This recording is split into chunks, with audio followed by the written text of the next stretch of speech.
بسم اللہ الرحمن الرحیم۔ ایک بار حضرت صلی اللہ علیہ وسلم لوگوں میں بیٹھے ہوئے ان سے باتیں کر رہے تھے۔ اتنے میں ایک دیہاتی آپ کے پاس آیا اور پوچھنے لگا کہ قیامت کب آئے گی۔ آپ صلی اللہ علیہ وسلم اپنی گفتگو میں مصروف رہے۔ بعض لوگ جو مجلس میں تھے کہنے لگے، آپ صلی اللہ علیہ وسلم نے دیہاتی کی بات سنی لیکن پسند نہیں کی، اور بعض کہنے لگے کہ نہیں بلکہ آپ نے اس کی بات سنی ہی نہیں۔ جب آپ اپنی باتیں پوری کر چکے تو میں سمجھتا ہوں کہ آپ صلی اللہ علیہ وسلم نے یوں فرمایا، وہ قیامت کے بارے میں پوچھنے والا کہاں گیا؟ اس دیہاتی نے کہا، حضور میں موجود ہوں۔ آپ نے فرمایا کہ جب امانت ایمانداری دنیا سے اٹھ جائے تو قیامت قائم ہونے کا انتظار کر۔ اس نے کہا، ایمانداری اٹھنے کا کیا مطلب ہے؟ آپ صلی اللہ علیہ وسلم نے فرمایا کہ جب حکومت کے کاروبار نالائق لوگوں کو سونپ دیے جائیں تو قیامت کا انتظار کر۔ صحیح بخاری حدیث نمبر 59۔ عبداللہ بن عمرو نے کہا کہ ایک سفر میں جو ہم نے کیا تھا، حضرت صلی اللہ علیہ وسلم ہم سے پیچھے رہ گئے، اور آپ صلی اللہ علیہ وسلم ہم سے اس وقت ملے جب عصر کی نماز کا وقت آن پہنچا تھا۔ ہم جلدی جلدی وضو کر رہے تھے، پس پاؤں کو خوب دھونے کے بدل ہم یوں ہی سا دھو رہے تھے۔ یہ حال دیکھ کر آپ صلی اللہ علیہ وسلم نے بلند آواز سے پکارا، دیکھو ایڑیوں کی خرابی دوزخ سے ہونے والی ہے۔ 2 یا 3 بار آپ صلی اللہ علیہ وسلم نے یوں ہی بلند آواز سے فرمایا۔ صحیح بخاری حدیث نمبر 60۔ حضرت صلی اللہ علیہ وسلم نے فرمایا، درختوں میں ایک درخت ایسا ہے کہ اس کے پتے نہیں جھڑتے، اور مسلمان کی مثال اسی درخت کی سی ہے، بتاؤ وہ کون سا درخت ہے؟ یہ سن کر لوگوں کا خیال جنگل کی طرف دوڑا۔ عبداللہ رضی اللہ تعالی عنہ نے کہا، میرے دل میں آیا کہ وہ کھجور کا درخت ہے، مگر میں اپنی کمسنی کی شرم سے نہ بولا۔ آخر صحابہ نے حضرت صلی اللہ علیہ وسلم سے پوچھا کہ وہ کون سا درخت ہے؟ آپ نے فرمایا، وہ کھجور کا درخت ہے۔ صحیح بخاری حدیث نمبر 61۔ حضرت صلی اللہ علیہ وسلم نے فرمایا، درختوں میں سے ایک درخت ایسا ہے کہ اس کے پتے نہیں جھڑتے، اور مسلمان کی بھی یہی مثال ہے، بتلاؤ وہ کون سا درخت ہے؟ یہ سن کر لوگوں کے خیالات جنگل کے درختوں میں چلے گئے۔ عبداللہ نے کہا کہ میرے دل میں آیا کہ بتلا دوں کہ وہ کھجور کا درخت ہے، لیکن وہاں بہت بزرگ موجود تھے، اس لیے مجھ کو شرم آئی۔ آخر صحابہ نے عرض کیا، یا رسول اللہ آپ ہی بیان فرما دیجئے۔ آپ صلی اللہ علیہ وسلم نے بتلایا کہ وہ کھجور کا درخت ہے۔ صحیح بخاری حدیث نمبر 62۔ حضرت صلی اللہ علیہ وآلہ وسلم ایک بار مسجد میں بیٹھے ہوئے تھے۔ اتنے میں ایک شخص اونٹ پر سوار ہو کر آیا اور اونٹ کو مسجد میں بٹھا کر باندھ دیا۔ پھر پوچھنے لگا، بھائیو تم لوگوں میں محمد کون سے ہیں؟ حضرت صلی اللہ علیہ وسلم اس وقت لوگوں میں تکیہ لگائے بیٹھے ہوئے تھے۔ ہم نے کہا، حضرت محمد صلی اللہ علیہ وسلم یہ سفید رنگ والے بزرگ ہیں جو تکیہ لگائے ہوئے تشریف فرما ہیں۔ تب وہ آپ سے مخاطب ہوا کہ اے عبد المطلب کے فرزند۔ آپ صلی اللہ علیہ وسلم نے فرمایا، کہو میں آپ کی بات سن رہا ہوں۔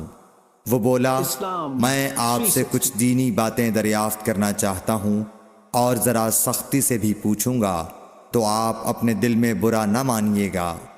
آپ صلی اللہ علیہ وسلم نے فرمایا، نہیں، جو تمہارا دل چاہے پوچھو۔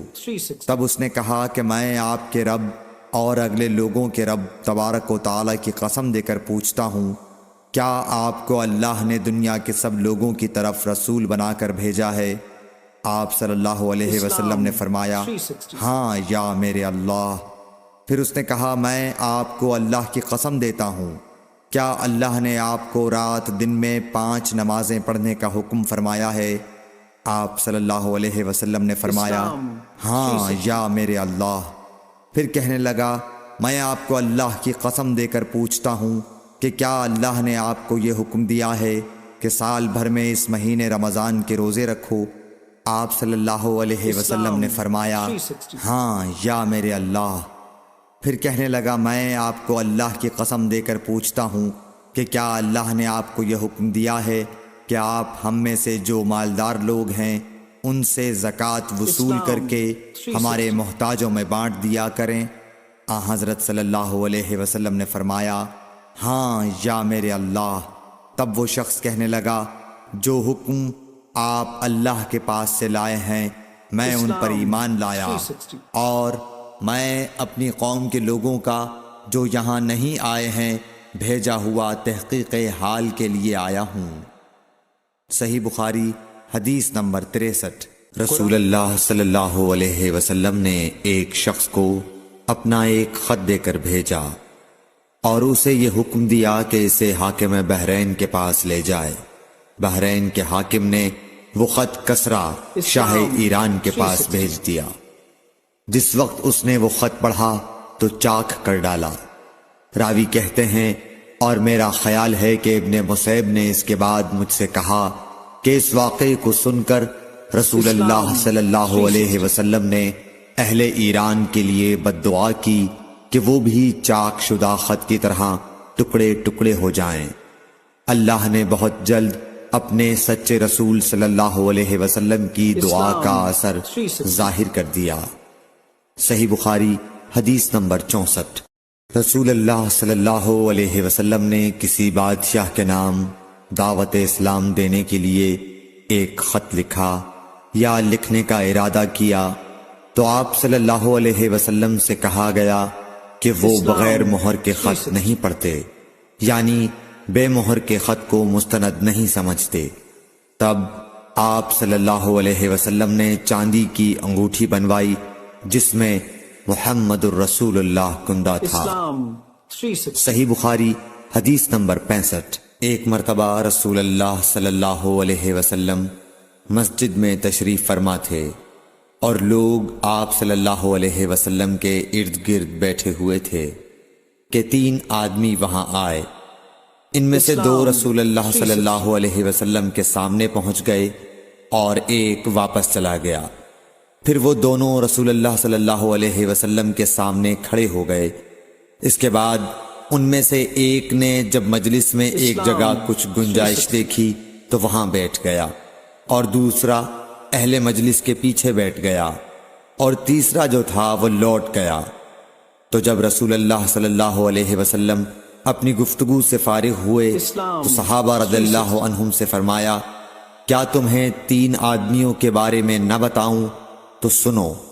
ان میں سے ایک نے اللہ سے پناہ چاہی، اللہ نے اسے پناہ دی، اور دوسرے کو شرم آئی تو اللہ بھی اس سے شرمایا کہ اسے بھی بخش دیا، اور تیسرے شخص نے منہ موڑا، اللہ نے بھی اس سے منہ موڑ لیا۔ صحیح بخاری حدیث نمبر 66۔ رسول اللہ صلی اللہ علیہ وسلم اپنے اونٹ پر بیٹھے ہوئے تھے اور ایک شخص نے اس کی نکیل تھام رکھی تھی۔ آپ صلی اللہ علیہ وسلم نے پوچھا آج یہ کون سا دن ہے؟ ہم خاموش رہے حتیٰ کہ ہم سمجھے کہ آج کے دن کا آپ کوئی دوسرا نام اس کے نام کے علاوہ تجویز فرمائیں گے۔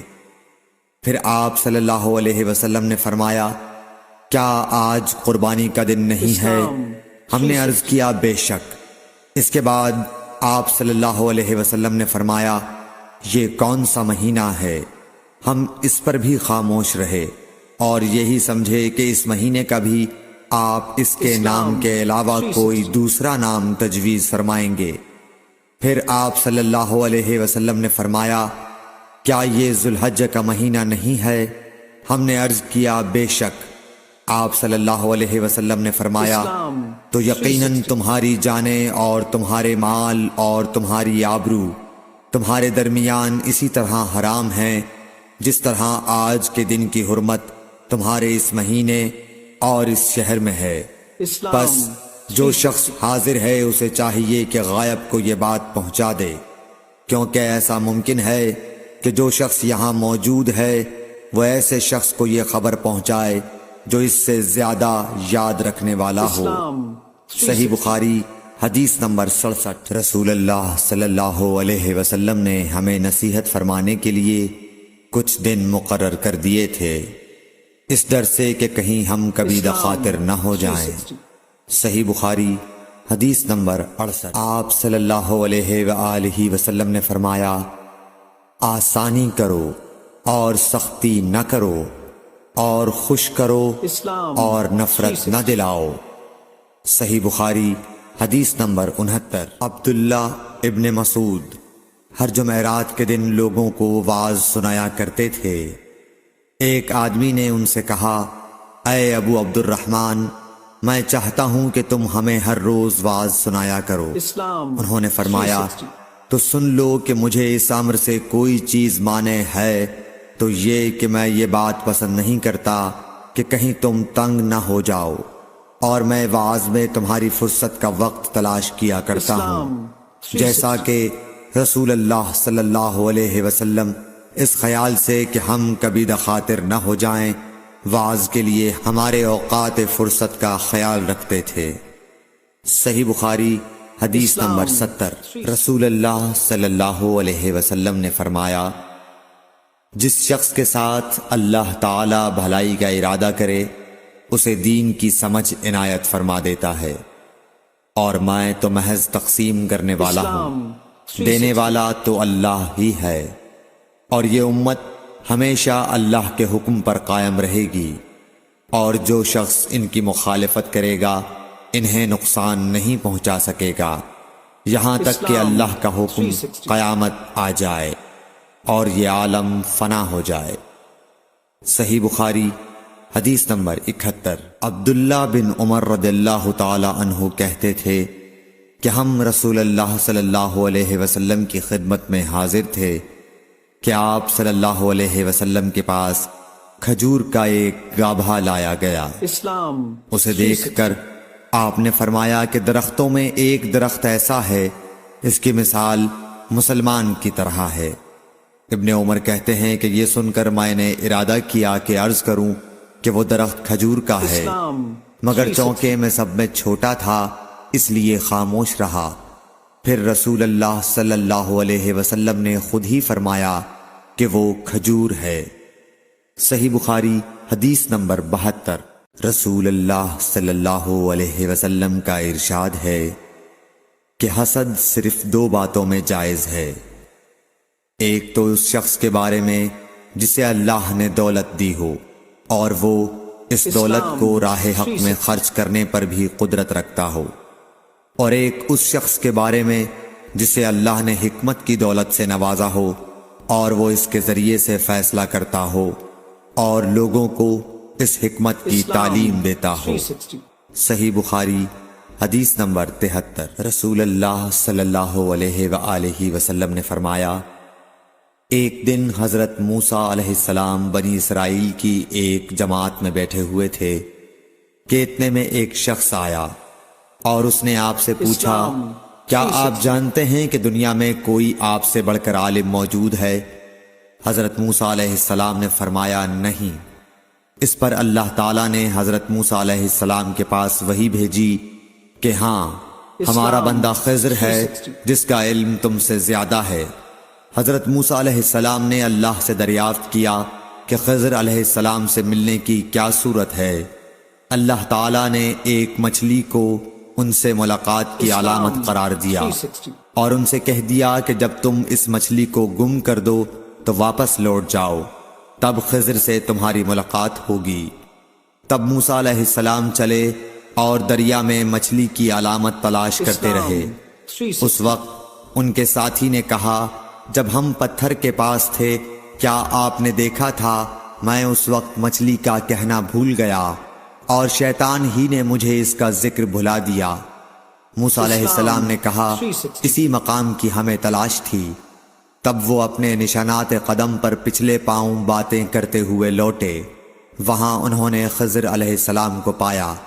پھر ان کا وہی قصہ ہے جو اللہ نے اپنی کتاب قرآن میں بیان کیا ہے۔ صحیح بخاری حدیث نمبر 74۔ حضرت ابن عباس رضی اللہ تعالی عنہ نے فرمایا، کہ ایک مرتبہ رسول اللہ صلی اللہ علیہ وآلہ وسلم نے مجھے سینے سے لگا لیا اور دعا دیتے ہوئے فرمایا کہ اے اللہ اسے علم کتاب قرآن عطا فرمائیو۔ صحیح بخاری حدیث نمبر 75۔ عبداللہ بن عباس رضی اللہ تعالی عنہ نے فرمایا کہ میں ایک مرتبہ گدھی پر سوار ہو کر چلا۔ اس زمانے میں بلوغ کے قریب تھا۔ رسول اللہ صلی اللہ علیہ وسلم منا میں نماز پڑھ رہے تھے اور آپ کے سامنے دیوار کی آڑ نہ تھی، تو میں بعض صفوں کے سامنے سے گزرا اور گدھی کو چھوڑ دیا۔ وہ چرنے لگی، جبکہ میں صف میں شامل ہو گیا، مگر کسی نے مجھے اس بات پر ٹوکا نہیں۔ صحیح بخاری حدیث نمبر 76۔ محمود بن ربی فرماتے ہیں کہ مجھے یاد ہے کہ ایک مرتبہ رسول اللہ صلی اللہ علیہ وسلم نے ایک ڈول سے منہ میں پانی لے کر میرے چہرے پر کلی فرمائی، اور میں اس وقت 5 سال کا تھا۔ صحیح بخاری حدیث نمبر 77۔ حضور اکرم صلی اللہ علیہ وآلہ وسلم نے فرمایا کہ ایک بار حضرت موسیٰ علیہ السلام بنی اسرائیل کی ایک جماعت میں تھے کہ اتنے میں ایک شخص آیا اور کہنے لگا، کیا آپ جانتے ہیں کہ دنیا میں آپ سے بھی بڑھ کر کوئی عالم موجود ہے؟ حضرت موسیٰ علیہ السلام نے فرمایا کہ نہیں۔ تب اللہ تعالیٰ نے حضرت موسیٰ علیہ السلام پر وحی نازل کی کہ ہاں، ہمارا بندہ خضر علم میں تم سے بڑھ کر ہے۔ تو حضرت موسیٰ علیہ السلام نے ان سے ملنے کی راہ دریافت کی۔ اس وقت اللہ تعالیٰ نے ان سے ملاقات کے لیے مچھلی کو نشانی قرار دیا اور ان سے کہہ دیا کہ جب تم مچھلی کو نہ پاؤ تو لوٹ جانا، تم خضر سے ملاقات کر لوگے۔ حضرت موسیٰ علیہ السلام دریا میں مچھلی کے نشان کا انتظار کرتے رہے۔ تب ان کے خادم نے ان سے کہا، کیا آپ نے دیکھا تھا کہ جب ہم پتھر کے پاس تھے تو میں وہاں مچھلی بھول گیا اور مجھے شیطان ہی نے غافل کر دیا؟ حضرت موسیٰ علیہ السلام نے کہا کہ ہم اسی مقام کے تو متلاشی تھے۔ تب وہ اپنے قدموں کے نشانوں پر باتیں کرتے ہوئے واپس لوٹے۔ وہاں خضر علیہ السلام کو انہوں نے پایا۔ پھر ان کا قصہ وہی ہے جو اللہ تعالیٰ نے اپنی کتاب میں بیان فرمایا ہے۔ صحیح بخاری حدیث نمبر 78۔ آپ صلی اللہ علیہ وآلہ وسلم نے فرمایا کہ اللہ تعالیٰ نے مجھے جس علم و ہدایت کے ساتھ بھیجا ہے اس کی مثال زبردست بارش کی سی ہے جو زمین پر خوب برسے۔ بعض زمین جو صاف ہوتی ہے وہ پانی کو پی لیتی ہے اور بہت بہت سبزہ اور گھاس اگاتی ہے، اور بعض زمین جو سخت ہوتی ہے وہ پانی کو روک لیتی ہے۔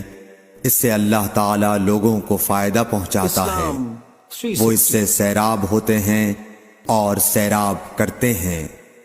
اور کچھ اور زمین کے بعض خطوں پر پانی پڑتا ہے جو بالکل چٹیل میدان ہوتے ہیں، نہ پانی روکتے ہیں اور نہ ہی سبزہ اگاتے ہیں۔ تو یہ اس شخص کی مثال ہے جو دین میں سمجھ پیدا کرے اور نفع دے۔ اس کو وہ چیز جس کے ساتھ میں مبعوث کیا گیا ہوں اس نے علم دین سیکھا اور سکھایا، اور اس شخص کی مثال جس نے سر نہیں اٹھایا یعنی توجہ نہیں کی، اور جو ہدایت دے کر میں بھیجا گیا ہوں اسے قبول نہیں کیا۔ صحیح بخاری حدیث نمبر 79۔ رسول اللہ صلی اللہ علیہ وسلم نے فرمایا، علامت قیامت میں سے یہ ہے کہ دینی علم اٹھ جائے گا اور جہل ہی جہل ظاہر ہو جائے گا، اور اعلانیہ شراب پی جائے گی اور زنا پھیل جائے گا۔ صحیح بخاری حدیث نمبر 80۔